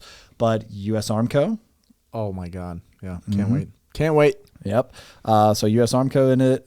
We've got Savage Arms is going to be in that one. Who else do we have? Bergara. Bergara. That's right. Yep. Calling it before Clint. Come on. Yep. He always gets the expensive stuff. And maybe one more. Maybe. Well, Matt, in that case, I'm getting the U.S. Armco. Dude, So- U.S. Armsco, like, you saw it. Yeah. Yeah. It's going to be the high end. Oh, without a doubt. Yeah. Just the it's gonna be chassis alone, $2,000. Come on. It's going to be up there. The optic and everything else that's coming too. And I think you might have heard of Can. these guys. The silencer. There's going to be that attached. But also AGM is throwing in on Night thermal or night vision or something like that. So obviously, everybody's just gonna have to watch. and Maybe see. not too specific, but so are we accessorizing? We just got to come up with our own packages. Well, You'll see. You'll see. Yeah. We can't give it all away at once. I actually don't even know. I'll be honest. No, I know some things are coming built out, and I know some things aren't. So I'm kind of like, okay, so then who gets what happens? I don't know. I think Ryan and a couple other people might have an idea, but as far as those of us that are going to be involved in video, I don't think any of us are going to really have a clue. I know, like I said, some of the manufacturers that are involved, and we've got a call with another one next week to see if they want to be involved. Got to keep And it I don't a surprise. know. You know. And I don't know Surprise. much about bolt guns at all. Like, They work. admit it. Like, they shoot. Yeah, some of them work. Not all of them. I mean, if it's a Mosin, God knows. I know nothing about them. Like, I legit, like, I'd Don't love to insult the learn Soviet workhorse. long there. range shooting, the whole thing, anything about bolt guns. I'm very new to it. Dude, I just had a thought go through my head. Oh boy, should we cut? All I'm thinking is we've got this What's super their name? expensive U.S. Arms Co. Wow. We got the U.S. Arms Co. We got even the Savage. We got the Bergara. Is one of us going to get a Mosin? Straight up, bro. I got my Mosin. I love it. I got my M39 and I love it. But I'm saying, dude, if I see a Mosin get brought out, I'm playing nose goes real quick. I'm throwing it at Matt or whatever else. But I will say this. I will run the hell out of it if it's mine. One thing I want to do for a future video is us to build out the 338 Lapua? Yeah. That MRAD. Yes. And then get one of those old Springfield 1903s and then do a comparison of like the U.S. Army snipers over the years from like World War II to modern. That's I think that cool. would be really That cool. that would be cool. I mean, we should. All right, so from like way old school to what was then, kind of like okay. Because what my mind goes to, 1903. If we're keeping bolt guns, 1903, Remington, 400. Or M40. I'm thinking I know Remington what you're 700. talking about. Sorry, Yeah, I got my 700. numbers confused. Hello, dyslexia. So Remington 700, the M40, whatever, Winchester Model 70. And let's just fast forward to MRAD. That'd be cool. I That just would want be to point pretty out cool it's video. not dyslexia when it's numbers. But What is it then? dyscalculia. There he is. What is it? Say it one more time. Dyscalculia. And you can. He chose smart violence that time. so smart violence.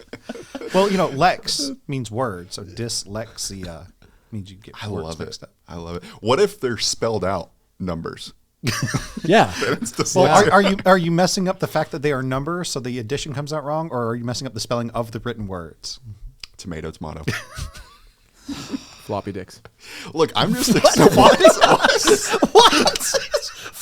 What just happened? Tourette's guy over here. Definitely rain. Definitely rain. I just wanted to throw it out there. Look, I am so excited. I meant floppy disks. Not for that part. For anything he's done.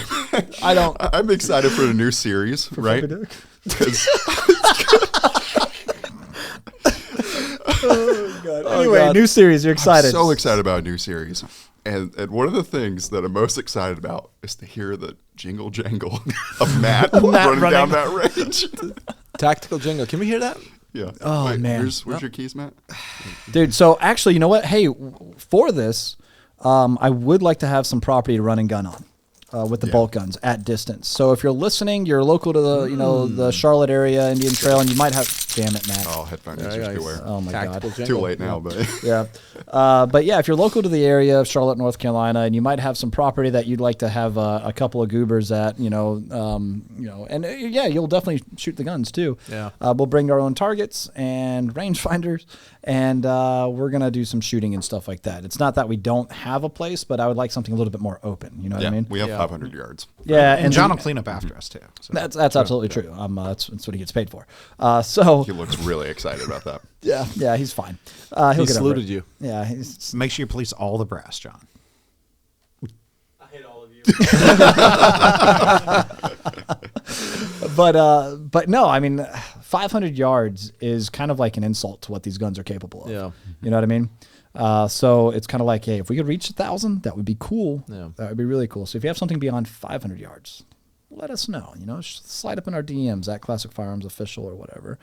And anyway, so that series should be pretty fun though. We're getting a game plan. I know. Well, I keep saying we. I know Ryan's getting a game plan together about what the content's going to be focused around, what the different challenges might be, and stuff like that. And it's going to come down to myself, Kaya, Matt, and Ryan. If we have a fourth manufacturer in on this, are you going to be stepping in on this? If we have a fourth manufacturer, I'll do it. Is Ryan? All right. That's it. You're in. I'll do it. We're finding the fourth. We have to now. Hey, we got that waypoint just sitting there. That's right. Yes. Anything. Bring Like the clock. literally, like, hey, if it's not this other manufacturer, which obviously it's not Springfield now, but if this other manufacturer doesn't pitch in, then I'll be like, all right, Ryan, we're still doing it. I'll just jump in with my Tika. Yeah. Just be There you go. Oh, no, that actually would be pretty cool. With the Tika, that would be really cool. Okay, so you know what? While Sarah's here, we'll just ask her. Hey, dude. Hey, you know what? Hop in on this series with us, and if she says she's never shot a bolt gun, I'll say even better. Perfect. Me too. Yeah. So I mean, I've got people make fun of me for how I run some bolt guns because I'm not the most comfortable with them, but the ones that I've always run have been not the most reliable surplus. So it's kind of like, Yeah. and then all of a sudden you put Ryan's Tika or a Solus or something like that in my hands, and you start running it, and all of a sudden it's like, ooh, this is kind of nice. This feels good. And I don't have to actually break my side alignment and positioning to run the bolt, except when I'm trying to Mosins. Just no hang fire, please. That happened once. PTSD. That happened once. That there was some surplus 7.62 that we found. They were like, "Oh, dude, look at this! It's a busted crate of ammo. We can take this to the range and use it." Click. Hey, it does a bang. Oh, shit. All right, what? Glad we kept everything pointed down range. There's a good educational point right now. That's really good, actually. Like sometimes, you press and you get that click. Just wait a few seconds. Wait a few seconds. Just wait a few seconds. I would like to say that I think most people. I'm not going to say that. I'm not going to say that. Most people probably don't know about that because they've always used like new production ammo or even new ammo. I mean, we've experienced that. Yes. Yeah. New ammo screwing Just up wait. on us big time where it's catastrophic.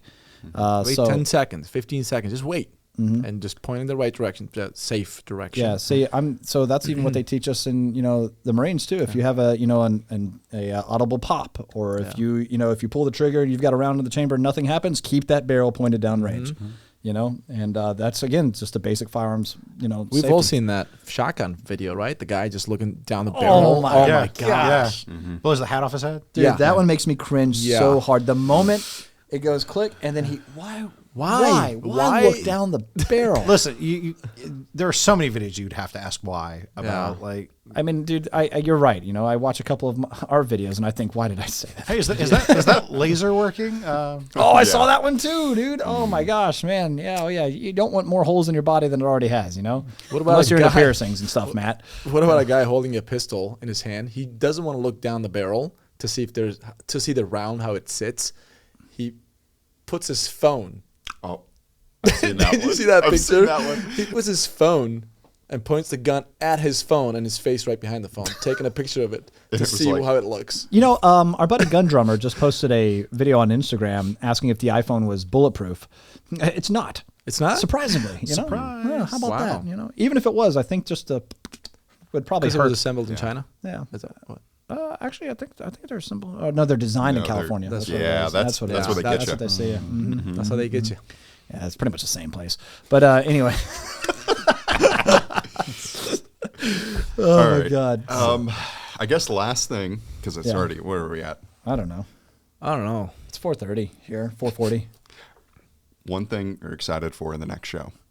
in the next show. In the next show, like the NRA annual NRA? meet coming up. Oh, I think we kind of talked about that a little bit But like, already. no, one thing you want to see there. Oh. You hope someone puts out there. I want to see Magpul actually have a functioning, what is it called? The FGC, FMG, Yeah. What Well, is I it? forgot even what they called it now because they said that they're teaming up with Zev and they're making it happen. Is this the lunchbox that unfolds yes? into it? Yeah, you know. yeah. And the funny thing is, BNT did it. They did it, yeah. Yeah, Magpul and Zev have been, Magpul has been playing with this idea for a decade, right? Over 10 years, actually. And then they said, hey, we're doing it. It's like, all right, cool. And then BNT made it the, what did they call it? We did it? Because we can. Because we can. Yeah. Because we One of can. my favorite interviews of all Oh my time. God, not mine. Oh, he loved you, dude. What are you talking about? Oh, I loved him too. I did. I mean, I feel bad because I felt like he was just too tired and a lot going on, and I had to be one of his last interviews. He's like, "Oh God," Yeah. And then I was like, "Why B&T?" He's like, "Because we can." Oh, whatever that was. What was It was basically, so it's called the FDP9 or FDP, FDC9, that's what Max depending on was, which variant. Yeah. And he's like, where did you get this idea from? Oh, And yeah. Kaya asked the Like, BNT what rep. inspired? I said, what what inspired inspired this? this? Yeah. And I think from his perspective, he was thinking, oh, you're making a point out of, we got this idea possibly for Magpul or something. Yeah. And kind of like underhanded. But Kaya's just I literally was like, genuinely "What asking. made you think this?" I didn't even know anything about the Magpul Dude, one. the way he just looks, he goes, because we can. I was like, "All right, say no more." He kept saying it. He kept saying it too. Because we can. Yeah, because we can. I was like, geez, all right. I was like, "You did it." You did it. Oh God, Dude, that was so Yeah. funny. And then what was the other part of that too? It's like, it's a pistol or something like it's like, or it's Oh, a firearm. He goes, it's it's, a fire. it's not a firearm. It's a not. chassis. Oh, it's not a firearm. It's not a chassis. firearm. Yeah. I'm like, literally, the grip is attached to it. Like, it wasn't one of those things that you just put a gun in. You know what I'm saying? It was like, it was a firearm. To me, it was a firearm. As in, Oh man. So I mean, So I know it again, can be confusing because different designs of guns, like Yeah. different things are considered the firearm, but like you're just like, it's not a firearm. Yeah, so I'm actually excited to go to BNT and see some of the cool stuff that they've talked about, like what you were talking about with the 10 mil and 45, Strybog. Strybog. Yeah, Grand but Power. BNT, Grand Powers, yeah. But BNT, I'm excited to go back because they've got a couple of other things. First of all, Alec, he's the one that discovered that BNT actually is like the #1 producer and seller of silencers in the world. Yeah, so we were interviewing, it was one of their high up reps, and we were talking about silencers, and he's like, hey, what do you think the most popular silencer is in the world? And Surefire. That's what I said. Yep. And I knew that was coming from an American perspective. Right. But his answer was, BNT by far. Like, not even close. Yeah. Yeah. It's so wild to think about that. Yeah, international market, like, hey, United States, when it comes to silencers, like we talked about before, not that big of a deal, dude. Like, hey, you know what? Your numbers are weak. You pay taxes on that, you know what I mean? Their Or an Trilug- additional tax on that? Their Trilug 9mm Yeah. is so cool. It just pops on. Yeah. But yeah, so, going back to BNT, like I know you're talking about the Grand Power, the Strybog and stuff like that. I'm excited to see that, the 10 mil and 45. But BNT also, I'm just excited to see because, well, they got the because we can. And on top of that, Alec interviewed them a couple of years ago, and it was a surprise to me to find out that they are like the #1 seller, manufacturer of silencers in the world. Yeah. So we were talking to I think it was the guy in charge of the booth, and he was that interview, and he was asking us, he's like, who do you think is the #1 producer of suppressors? Being my American perspective, I said, what would you think? Surefire. Surefire. I'd say Surefire. Right? Yeah. Okay. And he's like, no. He's like, by far, BNT, not even close. That's so wild. Wow. It blew my mind. Well, I guess it's kind of like how, when you think about where are there a lot of gun owners and you're like, oh, like places like Texas and the Midwest and stuff. But like, a small percentage of Californians own guns, but the population of California is so big, it's a lot of people. So, we think of America as owning a lot of guns, but even if it's a very small percentage of the rest of the world's population, that's just so many people. Definitely. I mean, I think the statistic is still true that 46% of all gun ownership in the world comes from the United States too. Just saying. So, and when you think about that, 1 out of every 7 gun owners in America is a Californian. So, I mean, that's like Dang. Now those statistics, that statistic, I don't know how accurate that is now, but I know a while back, again, Mike, Mr. Guns and Gear, he's the he stated that. So I'm like, okay, that's pretty cool, dude. I mean, you know, California. I feel for you guys. Yeah. You know, oh well. I think I'm excited. I like to see kind of innovative things, regardless of how well they necessarily work out. I just like to see new ideas. So I think it would be really cool to see if Keltec has anything. Again, I'm not sure what people have coming out, but Keltec and same MG. I think they're both really innovative designers, and so I would love to be able to go talk to them and see if they do have new stuff coming up. CAA with so Aaron showed us again I think about a year and a half ago, whenever it was, he showed us the Agadah. Again, I think it's a really funky concept, but holding the prototype that they had, again, this is a gun that's like, dude, it changes up your entire ergonomics of as far as a firearm goes. It's really, really weird, but it was kind of like, oh, okay. I always teach, you know, if I'm teaching somebody how to shoot, I always say, hey, assume a basic fighting stance. You know, that right there is a good platform. So that way, if you need to move, you can handle the recoil and manage that a little bit better. You can get accurate follow-up shots. And he's like, okay, so take that same concept, but now when you're placing your hands, like fists, like you're going to fight, that's how you hold the gun. It's weird. Like I said, it changes everything that you would know. But he said, you know, like, why is this the natural stance? He's like, because first of all, you can hold your arms a little bit closer and stuff like that, and you're not going to get fatigued like you would out here. It's like you bring that in. Now, granted, I look at it also as like kind of like, well, what happens to your, you know, ambidexterity, right? I think you kind of lose that, but at the same time, you know, I don't know. I want to try it. I want to shoot it, and I want to see how it feels. So, you know, I know we're not going to do any live fire at NRA or anything like that, but at the same time, if they had like a working prototype there that, you know, we could play a little bit more with and don't have to be a little bit gentle with, because, you know, well, like every successful design starts out as a crazy idea, right? Yeah. Like, and so it could actually form and mold into something else too. So, yeah. You're absolutely right. So the other thing we can do too is actually show off Magpul's new custom case that they have that you can actually show build the it out. inside of it this time. Yeah, John. There it is. Show the modularity and everything else out of that, because it's cool, because unlike foam where you cut and now you're stuck, right? You're stuck with that. Granted, it's foam. It's cheap, right? Yeah. Not always. Sometimes the inserts themselves are $50 and you cut it all up, and now all of a sudden you want to have a different gun. Or let's just say you want to throw on a different optic. Now all of a sudden you're stuck with your old cutout, and let's say it doesn't fit anymore. Now you got to make another cut or something like that. Well, these little blocks, I forgot what Magpul calls it. DACA case? Is it the DACA case? Because there's my Warhammer 40K fans will get the DACA reference. But it's like tactical Tetris. You know what I mean? It's pretty cool. You just put your rifle in there and you build these blocks around it. I love the sound of that phrase. It's tactical Tetris. Dude, it just feels good, right? It sounds good. It flows. Everything well, sounds better with tactical in front of it. Yeah, like Drew Hopkins, you know, Dirty Civilian put out Tactical Homesteading, and I think that's actually a really cool video. That's right. Tactical homesteading. Oh yeah, dude! If you want to learn how to take care of some goats, watch that video. Oh, I know how to take care of goats. I don't know if everything sounds better. Kyle. Damn it! I'm sorry, editor. Nah, that one's staying. What were you gonna say, Matt? Before we were, I don't know distracted. that everything sounds better with tactical in front of it. Like, yeah, a tactical diaper change doesn't sound good. What? Tactical diaper change? Yeah, dude, that's quick, fast. You know, like, have you seen like the tactical toilet paper change? You know, like, you know, you know what I'm saying? No, you haven't seen that. You're not on social media tactical because you stay away from it, right? You're away, so you don't get blasted with. So it's called the DACA hard case. The DACA hard case. All right, cool. Need more DACA. Yep. And so this time we'll actually get some footage of inside the case. John. This time. And show how it builds out and all that. And while we're at the Magpul booth, of course, we'll ask again, when can we expect the FDP or whatever the hell it's called and all that. So, yeah, you know, what else am I excited to see? I'm excited to see. Magpul worked with this company who made, you know, what they're doing with the like XM 157, that new smart scope that the U.S. Army's working on. Yeah. So it was Magpul and another company were working together. You know the XM 157 that the Army's working on, where it's like a smart scope that shows your Vortex. Yeah. Exactly, where it shows your like holdovers, you know, for wind, whatever, and it does it all for you. Amazing really cool idea. Amazing idea. I mean, it basically turns anyone into a DMR, you know, marksmen, I guess. Yeah.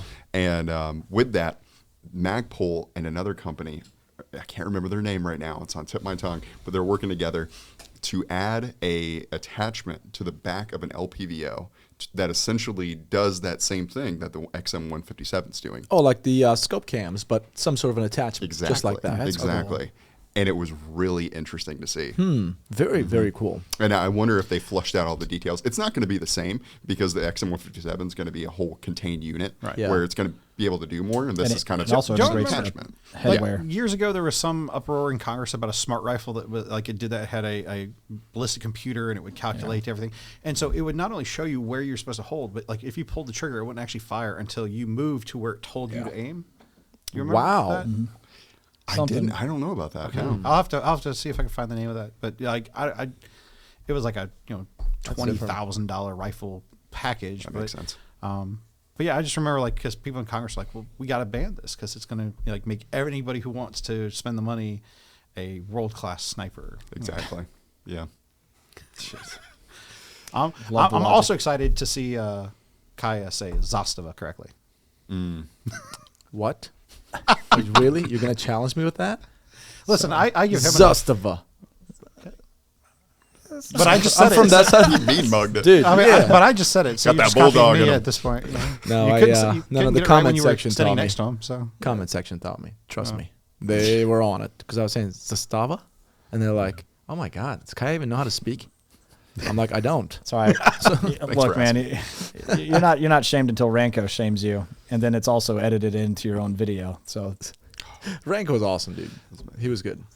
Speaking of which, what are you excited to see at the next show? Well, I mean, we talked about firearms, and I'm going to be a little biased. I will say, what am I excited to see or what I wish? What you wish to see? Okay, of course, Mac.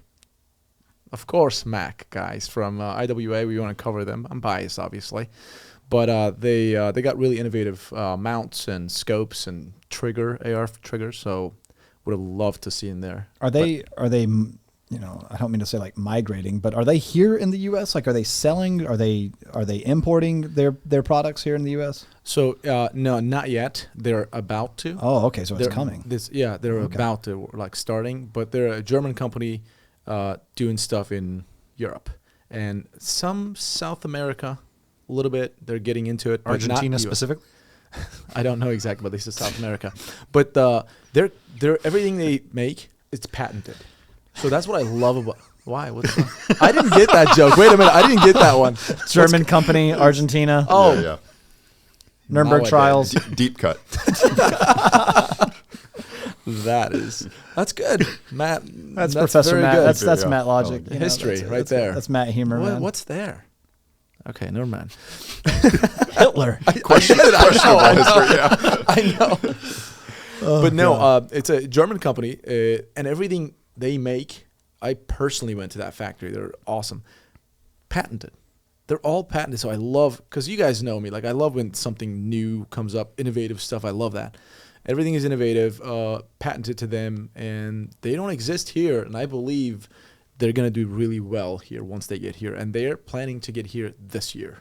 So actually pretty soon those AR triggers are going to be coming here.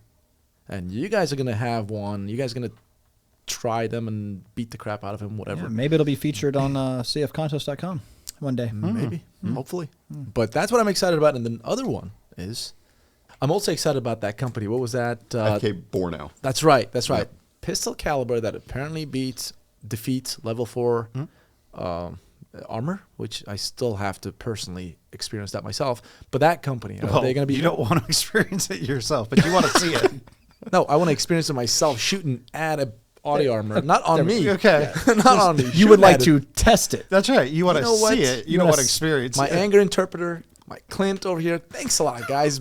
Completing me. We're here for you, bro. In reality, it's just Kaya and I talking, and no one else is really That's here. But I'd love to test it. I sincerely mean it. If they're listening, I don't mean no disrespect. I have to test it myself. I have to see it myself. Because level 4, come on, 30-06, black tip, 300 Win Mag, none of that stuff defeats the level 4s that we have here from Guard Dog. Shout out to Guard Dog. Or 6.8 by 51. Yeah. Yeah. Then Yeah, I we saw have that. this pistol caliber, which I know the velocity is like a rifle. like 2,300, 2,400 feet So per second. that was interesting when we were interviewing them. Yeah. We asked them, we said, hey, how can a pistol caliber defeat level 4 body armor?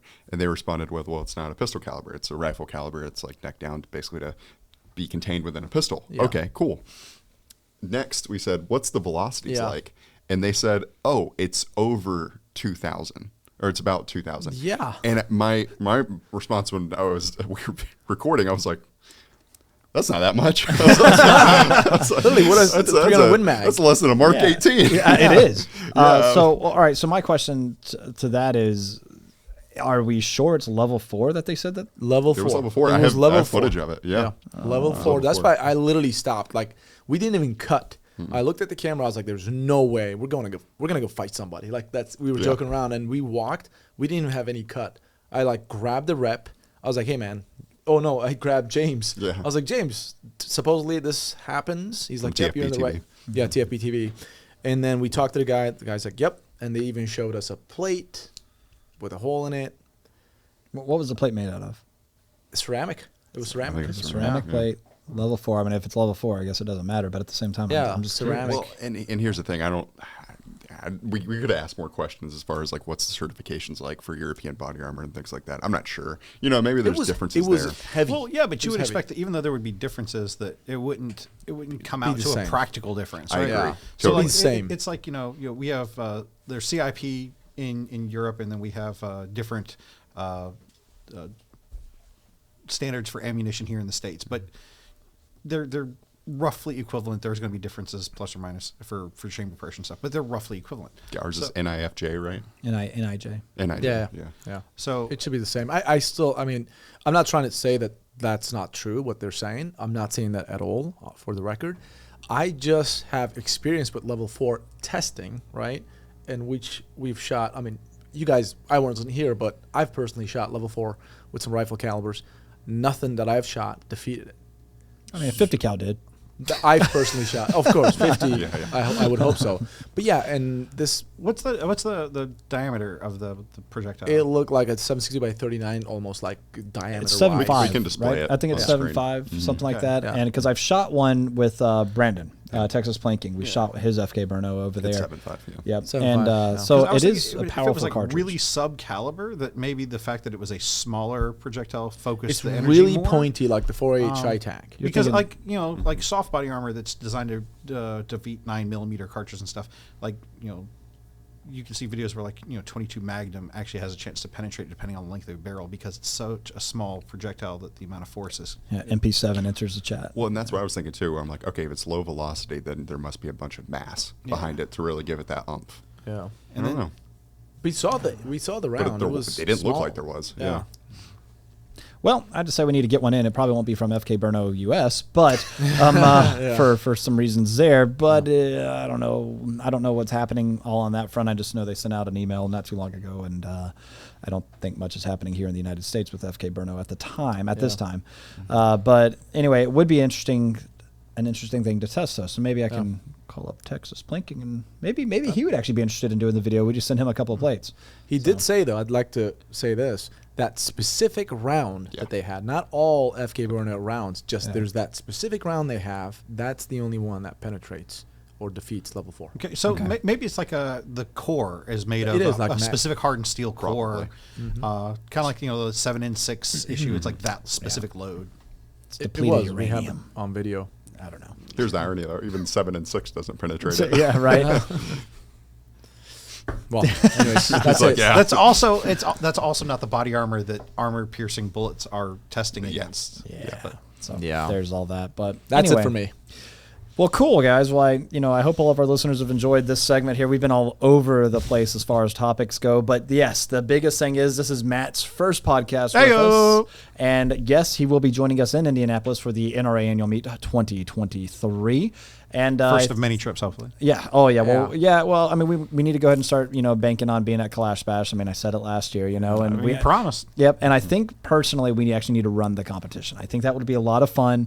I'll probably take my Pestilence with my Yankee Hill silencer on it and run that, or screw it, I might just grab that 545 RPK over there and say, I'm taking that, you know? Yeah. 545 Khalil for me. Yeah. Oh, so that would be good. That would be really good. I'll take whatever's left. All right, cool. I think there's a couple of things left on the wall. So, I'll take that Sam 5. that one that we just did. showed up. That's a 556. good Yeah. one. That one is good. And It's got the plum furniture. yeah, a little Not the mill gun, receiver. man. It's the shooter. I think it'd be pretty cool if we take a team and run it though. So, but like my favorite drill that they did at Clash Bash last year was the heat scene where you had to take the money, throw it into the bag, take the bag full of money, wrap that around your shoulder, and you got to shoot behind the car and all that stuff. Of course, Val Kilmer and he used an AR or an M4 or whatever that style firearm and did that beautiful reload. Yeah, they say that they use that as like a textbook example of reloading under fire and firing with a retreat. Yeah, and on top of that, and communication. And because you had the bounding effect too. I mean, they did such a good job in that. And the firearms that they used, the FNC that Al Pacino was using, the Galil that RIP Tom Sizemore was using, I mean, all of that was just awesome. So, but anyway, so that was pretty fun. So I think getting a team together, running that, course, and then on top of that, getting to shoot all the machine guns and probably watch Graham go nuts again would be a good time. So. But we'll leave it off there, guys. Let us know down in the comments what you'd like your next topic to be about. I think we've pretty much already discussed that with Sarah coming and joining the channel for a little bit.